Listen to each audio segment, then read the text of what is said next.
Jack London, Brown Wolf, Part 1.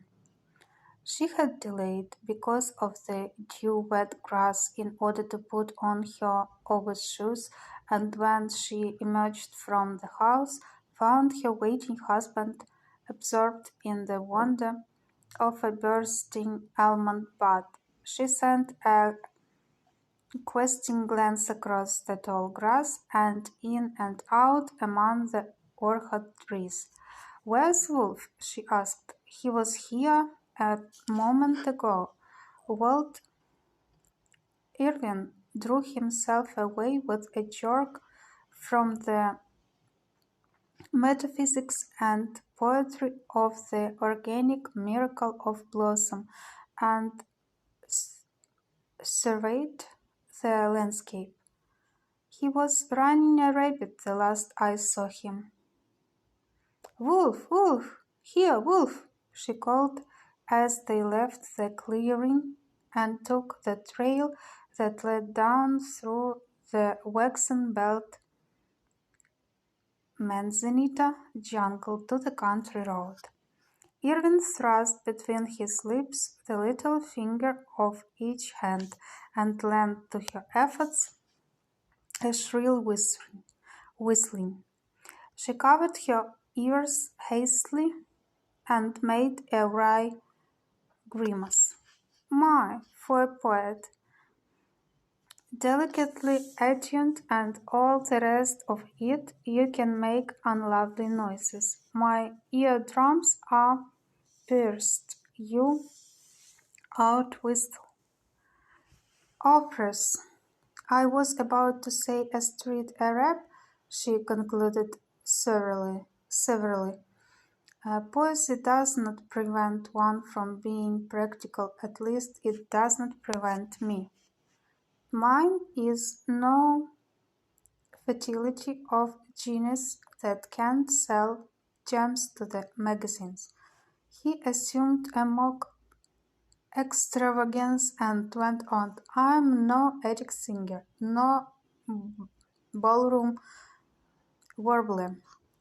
And why? Because I'm practical. Mine is no squalor of song that cannot transmute itself with proper exchange value into a flower-crowned cottage, a sweet mountain meadow, a grove of redwoods, an orchard of 37 trees, one long row of blackberries, and two short rows of strawberries, to say nothing of a quarter of a mile of gargling brook. I'm a beauty merchant, a trader in song, and I pursue utility, dear Madge. I sing a song, and thanks to the magazine editors, I transmute my song into a waft of the west wind sighing through our redwoods, into a murmur of waters over mossy stones that sings back to me another song than the one I sang, and yet the same song wonderfully transmuted. "Oh, that all your song transmutations were as successful," she laughed. "Name one that wasn't. Those two beautiful sonnets that you transmuted into the cow that was accounted the worst milker in the township." "She was beautiful," he began. "But she did not give milk," Madge interrupted. "But she was beautiful now, wasn't she?" he insisted. "And here's where beauty and altity fall out," was her reply. "And there's the wolf."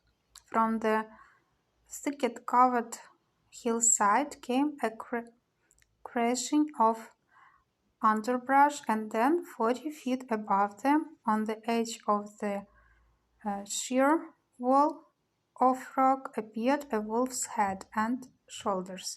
His braced forepaws dislodged a pebble, and with sharp-pricked ears and peering eyes he watched the fall of the pebble till it struck at their feet. Then he transferred his gaze and with open mouth laughed down at them. "You wolf, you, and you, blessed wolf!" the man and woman called out to him. The ears flattened back and down at the sound, and the head seemed to snuggle under the caress of an invisible hand. They watched him scramble backward into the thicket, then proceeded on their way. Several minutes later, rounding a turn in the trail where the descent was less precipitous, he joined them in the midst of a miniature avalanche of pebbles and loose soil. He was not demonstrative. A pat and a rub around the ears from the man, and a more prolonged caressing from the woman, and he was away down the trail in front of them, gliding effortlessly over the ground in true wolf fashion. In build and coat and brush he was a huge timber wolf, but the lie was given to his wolfhood by his color and marking. There the dog unmistakably advertised itself. No wolf was ever colored like him. He was brown, deep brown, red brown, an orgy of browns. Back and shoulders were a warm brown that paled on the sides, and underneath to a yellow that was dingy because of the brown that lingered in it. The white of the throat and paws and the spots over the eyes was dirty because of the persistent and ineradicable brown, while the eyes themselves were twin topaz, golden and brown.